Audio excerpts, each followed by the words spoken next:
bisa jadi rumah bagi semua, dan jangan sampai ada yang di Jakarta ini merasa terpinggirkan, terkalahkan. PR-nya belum selesai, masih banyak lagi kampung-kampung di Jakarta yang harus dituntaskan, dan ini adalah harapannya tanggung jawab dari Pemprov yang secara berkelanjutan, secara estafet terus-menerus tuntaskan. Alhamdulillah 5 tahun ini sebagai awalan baru. Mudah-mudahan kedepannya ini bisa dijaga dan diteruskan. Pegangan kita adalah keputusan rakyat seluruhnya, yaitu dalam hal undang-undang yang kemudian dihasilkan oleh DPR bersama pemerintah. Jadi kalau pendapat di luar itu ya sah-sah saja, tetapi bukan itu menjadi patokan. Semua sudah melalui seleksi, sudah dari DPRD, sudah dari kemudian Kemendagri, dan syaratnya kan sangat ketat.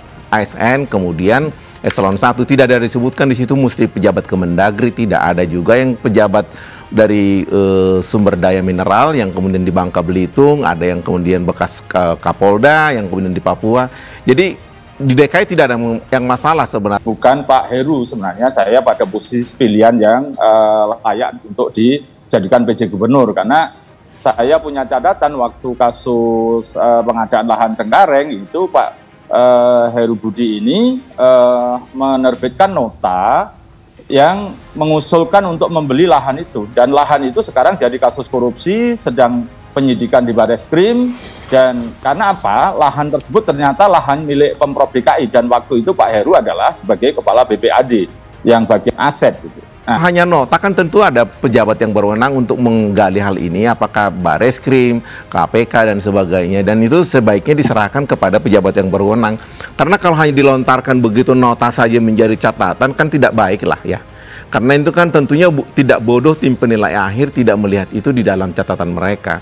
Dan kemudian kita sendiri tidak tahu apakah kemudian KPK atau Bareskrim atau kemudian kejaksaan sudah meneliti ini. Silahkan saja dikasih. Dari kita tidak ada masalah, karena ini kan bukan pilihan DPRD dalam artian partai tertentu, tidak. Mana proses itu, dan sekarang tetap penyidikan karena kemarin belum dianggap ada audit kerugian negara yang berkaitan dengan penetapan tersangka. Nah sekarang Bareskrim sudah memulai lagi penyidikan dan segera penetapan tersangka karena BPK sudah turun kerugian negaranya, dan itu nota itu memang ada gitu loh. Justru ini saya khawatir nanti ketika ini mulai disidangkan akan banyak hal yang muncul gitu. Justru Pak Mendagri, Pak Tito itu awal-awal Juni itu mengatakan bahwa PJ Gubernur itu sudah melalui seleksi ketat yang tidak ada catatannya. Justru ini kok ada catatan. Nota itu penting loh Pak Gilbert, karena apapun di situ sebagai kepala BPAD yang mengerti aset, tapi kemudian justru mengajukan pada gubernur. Apakah upaya yang dilakukan di masa Pak Ahok, Pak Anies bisa lebih maksimal lagi di zamannya Pak Budi? Karena otomatis kalau tidak ada kinerja yang lebih baik ya, artinya masa transisi 2 tahun ini mungkin tidak akan maksimal. Kalau kemudian nota itu dikatakan ada catatan, silahkan dikasih. Kita tidak against, tidak menentang itu, sama sekali tidak. Tetapi jangan juga kemudian hanya nota kemudian menjadi catatan buruk karena digaungkan melalui media. Kita harus menghargai bahwa tentu seleksi ini juga sudah melibatkan proses penelitian mengenai nota itu. Tidak mungkin Pak Boyamin lebih tahu daripada panitia seleksi. Percayalah kepada panitia seleksi, dan saya kira mereka juga tahu sejauh mana keterlibatan, dan kalau kemudian belakangan nanti terbukti, ya kita serahkan kepada hukum. Jangan kita kemudian menghukumi dari sekarang, karena kalau tidak, DKI ini juga tidak ada pejabat nanti. Kita juga pusing kalau kemudian tidak ada pejabat begitu. Mestinya ada pilihan lain, karena menurut saya mestinya PJ Gubernur ini kan seperti kata Pak Mendagri harusnya bersih dari kasus korupsi dan tidak akan korupsi begitu. Nah, meskipun memang belum ada catatan korupsinya Pak Heru Budi memang, tapi ini akan banyak konflik kepentingan bagi beliau karena kembali ke Pemprov DKI sementara ada catatan-catatan yang terutama saya sebutkan tadi gitu. Mestinya pihak lain yang independen yang justru dari pejabat senior di Kemendagri.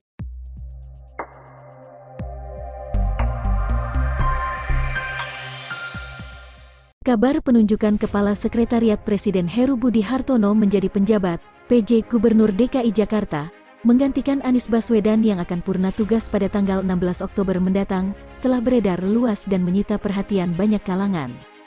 Sementara beberapa hari belakangan ini kembali beredar rekam jejak Heru Budi Hartono terkait sejumlah kasus yang pernah ditangani Komisi Pemberantasan Korupsi (KPK) RI. Heru Budi Hartono jelas bukan sosok asing di tubuh pemerintahan Provinsi DKI Jakarta. Ketika menjabat sebagai Kepala Badan Pengelola Keuangan dan Aset Daerah (BPKAD) DKI Jakarta, ia sempat diperiksa KPK terkait kasus suap reklamasi Pantai Jakarta.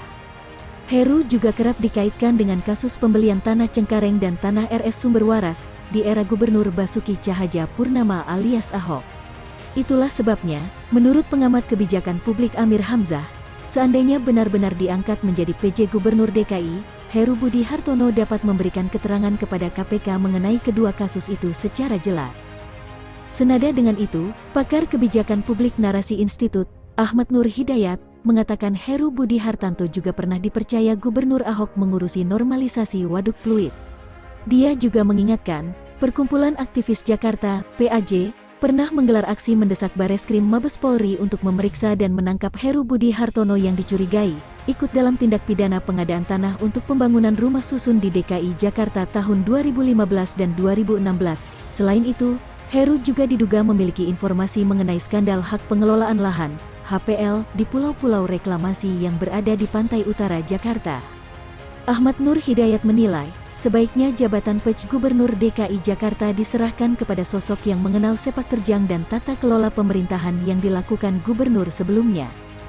Jika diserahkan kepada calon yang belum memahami pola kerja gubernur sebelumnya, dikhawatirkan terjadi upaya perubahan mekanisme tata kelola secara ekstrim, sehingga mengganggu kestabilan yang telah terbangun, ujar Ahmad Nur Hidayat. Kabar itu beredar seusai sidang tim penilai akhir, TPA, yang dipimpin Presiden Joko Widodo. Kemarin, kabar penunjukan ini juga sudah dibenarkan oleh Ketua DPRD DKI Jakarta Prasetyo Edy Marsudi.